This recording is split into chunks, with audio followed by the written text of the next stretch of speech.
तर हा विषय म्हणजे परत मराठा आरक्षणाचाच विषय आहे म्हणजे. आणि हा विषय संदीप भैयांच्यावरचा आहे, ठीक आहे. म्हणजे संदीप भैया तर म्हणजे तुम्हाला माहितीच असतील कोण आहेत ते. तर सगळ्यांनी ॲस्पिरंट टी-व्ही-एफची सिरीज बघितलीच असेल. तर संदीप भैया अशी व्यक्ती आहे की जे बाकीचे जे UPSCचे ज्युनियर असतात त्यांना ते गाईड करत असतात. आणि ते पण म्हणजे परीक्षा देत असतात स्वतः, आणि ते स्वतः परीक्षा देत देत म्हणजे बाकीचे विद्यार्थी असतात त्यांना फ्री गाईड करत असतात. तर त्यांचा विषय म्हणजे काय, तर जे आमचं संदीप भैया आहेत त्यांची म्हणजे इव्हन प्री आहे की नाही, ती फॉरेस्टची म्हणजे पहिल्या अटेम्प्टला त्यांची काही प्रे निघलेली नाही, कारण ते जॉब्स पण आलतात. आणि त्यानंतर दुसऱ्या, तिसऱ्या, चौथ्या, पाचव्या म्हणजे 6व्या अटेम्प्टपर्यंत सगळ्या अटेम्प्टला त्यांची म्हणजे फॉरेस्टच्या प्री सकट सगळ्या प्री निघाल्या, ठीक आहे. म्हणजे फॉरेस्ट प्री प्लस CSEची प्री. आणि पण त्यांचा विषय काय व्हायचा, ऑप्शनल सोशियोलॉजी आहे आणि त्यांची मेन्स निघायची नाही. आणि मेन्स थोडी 1-2 मार्कात राहायची, ठीक आहे. आणि असं करत करत त्यांचं अटेम्प्ट पण संपलं, ठीक आहे. म्हणजे 6च्या 6 अटेम्प्ट संपलं ते, म्हणजे 5 मेन्स दिल्या तिने. आणि इंटरव्ह्यू काय अजून एक पण नाही, ठीक आहे. आणि आता विषय म्हणजे हा कुणबीचा आता विषय चालू आहे की महाराष्ट्रात. तर मग त्यांना बी कळलं की त्यांचं पण OBC निघालं तर म्हणजे कुणबी निघालं तर त्यांना काय फायदा होणार, तर OBC मिळालं तर त्यांना अजून 3 अटेम्प्ट मिळणार असं आहे. त्यामुळं आता त्यांची प्रोसेस म्हणजे इव्हन 80% नाही 85% झाली आज, ठीक आहे. आणि आता राहिलेलं काय तर थोडंच म्हणजे विषय आहे तो झाला की त्यांचं कुणबी निघते आणि परत म्हणजे येणाऱ्या 24ला परत त्यांचा UPSC अटेम्प्ट आहे. त्यामुळं मी तुम्हाला सांगेन की तुमचं जर कुणबी निघते तर कुणबी काढून ठेवा. कुणबीचा फायदा कुठं होते ते थोडक्यात सांगूया आपण, ठीक आहे, या व्हिडिओतनं. आता विषय जो संदीप भैयांचा आहे तसंच बाकीच्यांचं पण म्हणजे फायदा होऊन दे, ठीक आहे. आणि हे आपलंच आहे म्हणजे कुणबी आपलंच आहे, आपलीच नोंद आहे आणि आपणच फक्त काढायचं आहे, ठीक आहे. तर म्हणजे पॉईंट वाईज आपण बघूया नेमकं कुठं कुठं आरक्षण मिळते. पहिल्यांदा आपण बघणार आहे शिक्षणात, नंतर नोकरीत, तिसऱ्यांदा बघणार आहे राजकीय काय काय आहे ते. तर शिक्षणात बघायला गेलं तरी शिक्षणात कसं मिळते, जर 11वी-12वीला कॉलेजला आमच्या वेळी तर कट ऑफ जास्त लागायचा. म्हणजे जनरल आणि आमच्या वेळी EWS नव्हतं, ठीक आहे. त्यामुळे जनरल आणि OBC परत बाकीचे CST ह्यात खूप डिफरन्स असायचा. आणि जनरल तर तुम्हाला सांगतो म्हणजे माझ्या वेळी तरी 91 कट ऑफ लागलेला आणि मला काय 93 असल्यामुळे मला मिळालेलं.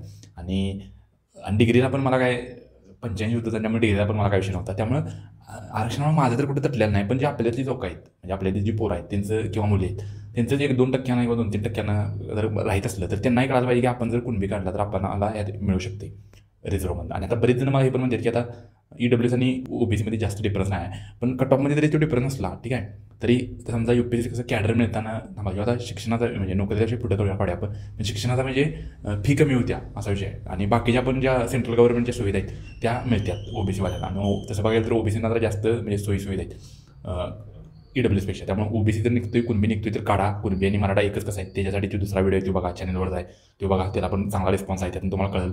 आणि ठीक आहे, तर असं आहे 11वी तुम्हाला चांगलं शिक्षण मिळेल तर चांगल्या कॉलेजमध्ये ॲडमिशन झालं तर, ठीक आहे, म्हणजे कॅटेगरीतनं.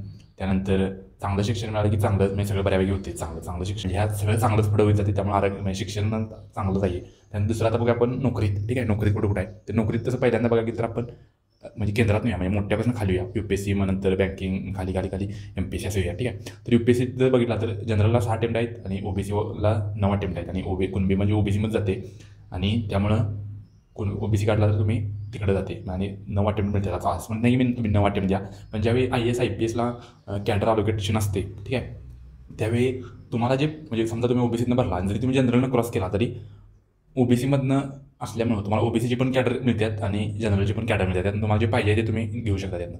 असं आहे म्हणजे कॅडर वेळ तरी जनरल म्हणजे OBCचा फायदा होतोय जरी कट ऑफच्या वेळी नाही झाला तरी, ठीक आहे. त्यामुळे हा एक फायदा आहे. इव्हन 6 अटेम्प्ट आहेत किंवा कुणाचं काय 1-2 मार्कात राहिले आणि काहीतरी म्हणजे थोडा अजून अटेम्प्ट असतं तर 10 मला वाटते ना. जमला जर OBC असेल तर अजून 3 देता येते. त्यामुळे जर तुम्हाला वाटलं की अजून द्यायचं आहे किंवा जॉब करत द्यायच्यानंतर तर ते देऊ शकताय, ठीक आहे. त्यानंतर अजून कट ऑफमध्ये 1-2 मार्कात थोडा कुठं फरक पडतोय मेन्सला, तर तो पण म्हणजे भरून निघतोय, ठीक आहे. आणि आता तुम्ही म्हणाले म्हणजे EWS आणि OBC कट ऑफचा काही जास्त डिफरन्स नाही, पण तसं नाही आहे, ठीक आहे. कधी 1-2 मार्कामध्येच सगळं म्हणजे आपण मागं राहतोय. आता एक एक्झाम्पल म्हणजे आमच्या लायब्ररीचं एक्झाम्पल आहे. शुभम पाटील म्हणून मित्र आहे काय, तर SSC CPOचा काहीतरी निकाल लागला आहे आता 2 महिन्यापूर्वी निकाल लागला आहे. आणि त्याचं तसं बघायला गेला तर म्हणजे SSC CPO म्हणजे ही पोलिसिंगची पोस्ट आहे, म्हणजे दिल्ली पोलीस, CRPF पोलीस, PSIची, ठीक आहे. म्हणजे सेंट्रल गव्हर्नमेंटची जी PSI आहेत का त्याची ही परीक्षा आहे CPO म्हणजे, ठीक आहे, म्हणजे SSCची. आणि ह्याचा आहे म्हणजे मराठा आहे, ह्याचा काय कुणबी नाही आहे. मराठा आहे तर ह्यानं EWSमधनं भरलेला आणि EWS आणि OBC मध्ये काय तर 2 मार्काचा डिफरन्स आहे.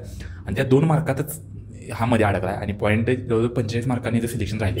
आता हे जर पॉईंट 45 मार्कांनी सिलेक्शन राहिले त्यामुळे याचा विषय काय झाला, आता ही ती तर संधी गेली CPOची. प्लस ह्याचा आता CPOला बहुतेक एकच अटेम्प्ट आहे जनरलनुसार म्हणजे EWSनुसार. आणि EWSला काय वयात आरक्षण नाही आहे, म्हणजे वयात सूट नाही आहे. जेवढं जनरलला एज आहे तेवढंच EWSला पण आहे, पण OBCला एक्स्ट्रा 3 वर्ष आहे. तर आता ह्याचा शुभमचा विषय काय झाला तर शुभमला CPO नाही मिळाल्यामुळे आता शुभमकडे ऑप्शन काय, म्हणून शुभमने काय केलं MBAची एंट्रन्स दिली, ठीक आहे. आणि शुभमचं तसं क्वांट रिझनिंग चांगलं असल्यामुळे शुभमला म्हणजे तिकडे पण MBAत पण चांगलं कॉलेज मिळालं. पण शुभमने ते पण जॉईन केलं पुण्याला. पण ती शुभमला अभ्यास आणि ती कॉलेज जमना, त्यामुळे शुभम हे परत सोडून आला. शुभम आता सध्या परत कोल्हापुरात आहे. ह्यातनं म्हणजे शिकायचं काय आहे, जर हेच शुभमचं जर ओबीसी असता तर शुभमला एवढी लढतर करायलाच लागत नसती. शुभमचं ओबीसीमधनं झालं असतं, शुभम आता जॉबला लागला असता, शुभमच्या दारात फटाड्या वाजल्या असत्या, शुभमचा म्हणजे असं सगळं चांगल्या गोष्टी झाल्या अजून. त्यामुळं ओबीसी निघतोय तर काढा, ठीक आहे. असं म्हणणं काय की काही गरज नाही, हे नाही ते नाही. त्यामुळे ओबीसीचा फायदा होतोय, काढा. मला पण बरेच अधिकारी बिधिकारी आहेत, स्वतः जे ओबीसी वगैरे अधिकारी आहेत, कास्टमध्ये अधिकारी आहेत किंवा रिझर्व कॅटेगरीत अधिकारी तिने सांगितले निघतोय तर काढ, त्याचा फायदाच होतोय. असं म्हणजे ॲरोगंटली आम्हाला लागत नाही, आम्ही मराठा असं म्हणून काय उपयोग नाही आहे, ठीक आहे. आणि त्यामुळे ती काढा. अजून बँकिंगमध्ये पण काय काय पोस्टसाठी 27 एज लिमिट आहे, तर तिथं 3 वर्ष एक्स्ट्रा मिळते. तुम्ही नंतर मग हायर पोस्टसाठी अजून अभ्यास करू शकता जॉब करत करत, त्यामुळे त्याचा फायदा आहेच, ठीक आहे.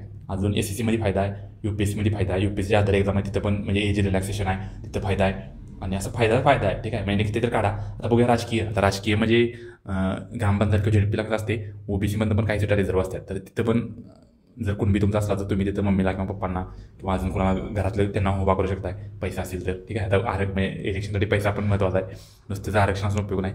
तर हा विषय आहे. त्यामुळे असं ओव्हरऑल बघायला गेलं तर आरक्षणाचा फायदा आहे. असं म्हणणं काय की आम्ही मराठा आहे, काय लागत नाही, मराठा आहे, EWS बंद मिळते. पण ह्यो नंतर डिफरन्स म्हणजे आता तुम्ही जर बघितलं असलं तर EWSचा कट ऑफ पण जनरलच्या जवळ जायला आहे. त्यामुळे ह्यो डिफरन्स कमी व्हायला लागला, म्हणजे EWS आणि मराठा, EWS आणि जनरल.